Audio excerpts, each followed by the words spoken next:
அன்பார்ந்தவர்களே, பல நேரங்களிலே நாம் இறைவனை பார்த்து ஜெபிக்கிற போது நம்முடைய சுயநல தேவைகளுக்காக மட்டுமே ஜெபிக்கிறோம். பணம் வேண்டும், மகிழ்ச்சி வேண்டும் என்று சொல்லி நம்முடைய சுயநல தேவைகளை மட்டுமே முன்னிறுத்தி வார்த்தைகளை கொட்டி ஜெபத்தை வீணடித்து விடுகிறோம். வைர வியாபாரி ஒருவன் தன் வைரங்கள் அனைத்தையும் விற்றுவிட்டு பணத்தை ஒரு மூட்டையில் கட்டிக்கொண்டு தன் சொந்த ஊருக்கு திரும்பிக் கொண்டிருந்தான். தன்னுடைய ஊருக்கு செல்ல ஓர் ஆற்றை கடக்க வேண்டியிருந்தது. ஆனால் எதிர்பாராத விதமாக அந்த ஆற்றில் அன்று வெள்ளம் பெருக்கெடுத்து ஓடியது.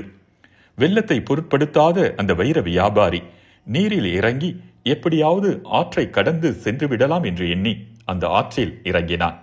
அப்போது வெள்ள நீர் அவனை நிலை தடுமாறச் செய்தது. அதனால் அவன் தன் பண மூட்டையை வெள்ளத்தில் தவற விட்டு விட்டான்.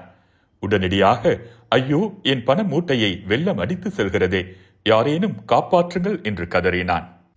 சற்று தூரத்தில் இருந்த ஒரு மீனவனின் காதில் இந்த வைர வியாபாரியின் கதறல் சத்தம் கேட்டது.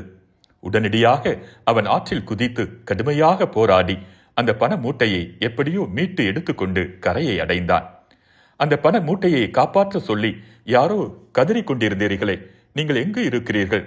நான் உங்கள் பண மூட்டையை மீட்டு எடுத்துக்கொண்டு வந்து விட்டேன், வந்து பெற்றுக்கொள்ளுங்கள் என்று சத்தமாக அழைத்தான். ஆனால் வெகு நேரமாகியும் யாரும் அதை பெற்றுக்கொள்ள வரவில்லை.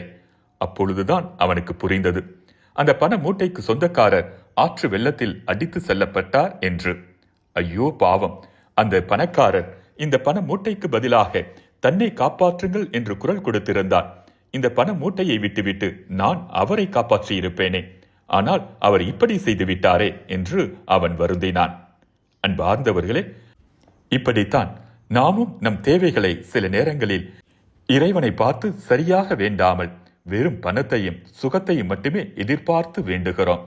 அதனால் பல நேரங்களில் நம் வாழ்வில் நிம்மதியை இழந்து நிற்கிறோம்.